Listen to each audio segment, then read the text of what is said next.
Hi guys, this is Kamilla Schaffner and welcome back to my YouTube channel. Today we are back at our favorite friends, the gorgeous Ivy, talking about the hottest nutritional topic at the moment, vegan nutrition.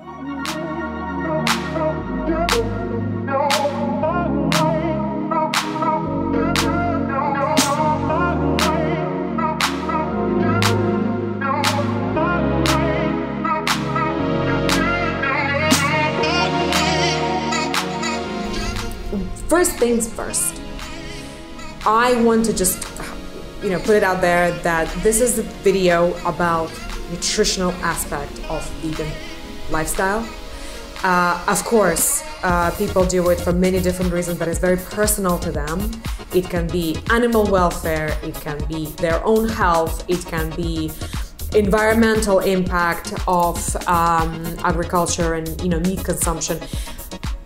Whatever it means to you, I respect. However, this video is going to be exclusively focusing on nutritional and well-being aspects of integrating vegan diet into your daily routine. A lot of people tend to turn to plant-based nutrition for all the right reasons in terms of health. So I think there are incredible benefits to plant-based nutrition. Anybody who is seriously considering going vegan and going strict vegan, I always suggest doing it with the help of a professional. Veganism ultimately is not about exclusion. No diet really, or any nutritional strategy should be focusing on exclusion. It should be focusing you on inclusion of certain nutrients, macronutrients, micronutrients. I don't want my clients who decide to go vegan to think about what they're not eating. I would rather have my clients think about things that they are including frequently, constantly, all the time to the benefit of their health, as opposed to saying, well, I don't eat eggs anymore and I don't drink milk anymore and I don't eat chicken anymore.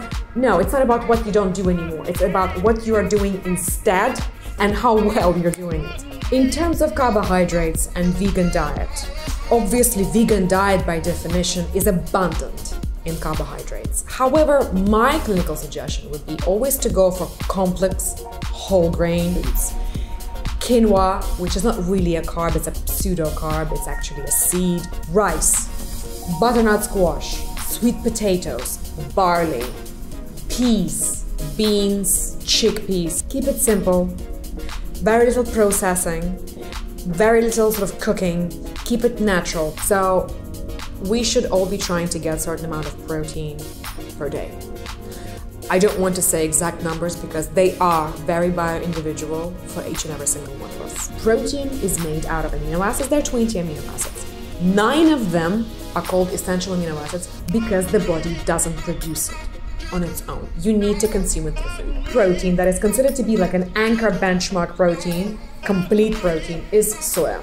Grains, all grains, wheat, barley, rice, corn, oats, they have got some protein in them. Beans, pulses, peas, lentils, kidney beans, lima beans, chickpeas. When you combine these two particular food types, grains with beans, you easily get your complete vegan protein with all 9 essential amino acids. A very important aspect of vegan nutrition, we must not forget that we need to make sure that we're including essential fatty acids, healthy fats in our daily nutrition. I always try to sort of focus my clients who decide to go vegan on poly and mono unsaturated healthy essential fats. So it's your olives, your almonds, your walnuts, your nuts, your seeds, your nut butters, especially flaxseed and flaxseed oil and walnuts and walnut oil because it's naturally high in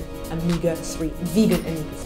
I think what is also sometimes forgotten in vegan nutrition is that if you don't have enough essential fatty acids on a daily basis, then fat-soluble vitamins like vitamin A, vitamin D, vitamin E, vitamin K will not be easily absorbed if you don't have a certain amount of healthy fats in your diet on a daily basis. So please do not forget your avocados, not exclusively of course, your walnuts, your flax, your nut butters. It's all extremely healthy. It's all extremely important for vegans.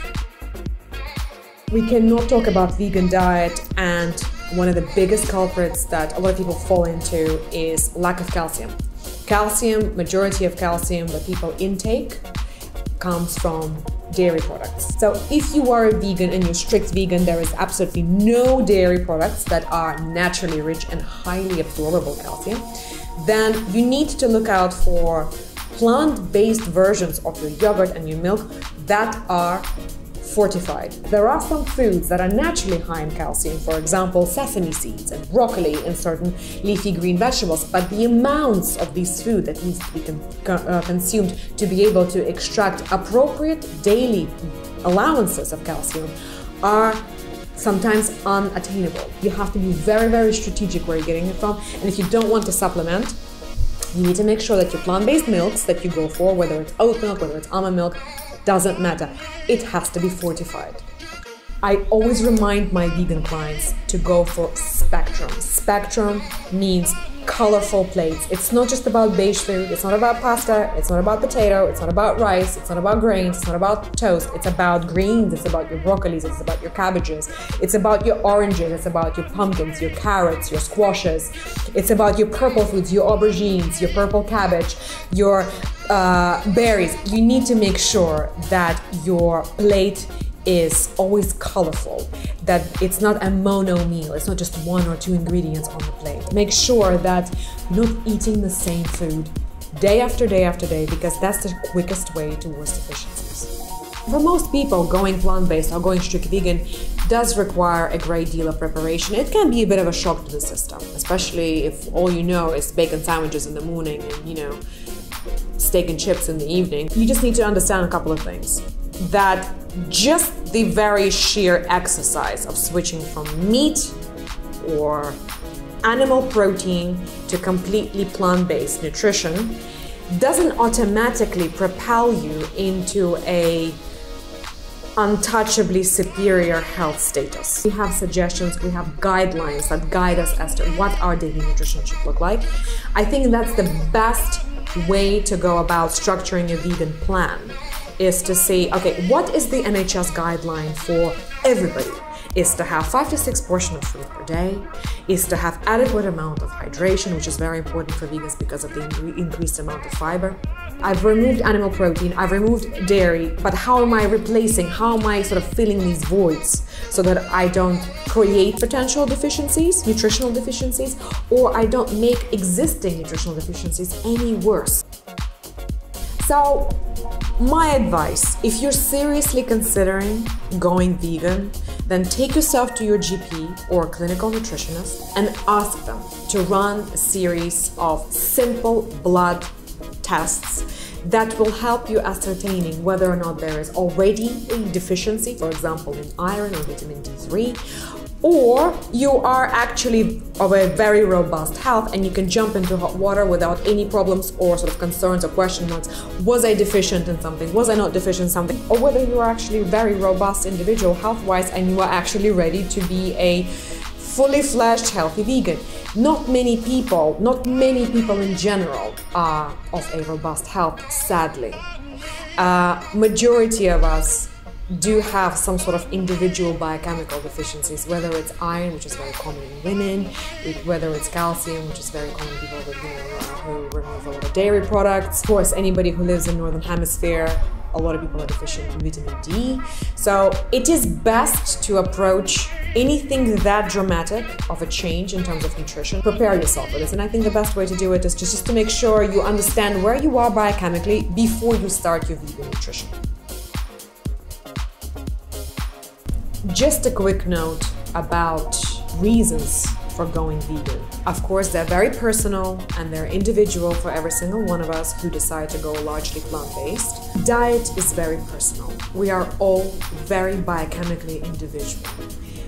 Just because your best friend's mom or your favorite influencer or a celebrity that you adore or somebody that you really admire and respect decided to go vegan, you need to understand what is your biochemistry. You need to know what are you deficient in, what are you not deficient in. Are you healthy? Are you not healthy? Are you able to maintain this lifestyle? Or is it something that you are, quite right to aspire to, but currently you are unable to commit to on the level of your health. Sadly, food industry is just that. It's an industry with trends, with people promoting certain ways of eating and certain foods for maybe great reason, and sometimes it's just purely for monetary purposes. So just make sure that whatever you do, that you're doing it for the right reasons for you, not so that you're not doing it just because you want to follow a fashion trend or anything like that. I think another thing that people always forget when they decide to go vegan is that even though vegan diet as a nutritional strategy seems to be very simple and sort of almost going back to basics, it does require a lot of military strategic preparation. You need to be prepared to be a very healthy vegan. You have to be prepared, you have to be very, very well educated in nutrition in general, and I think being prepared and educated will help you to make the most well-informed nutritional choice you can make.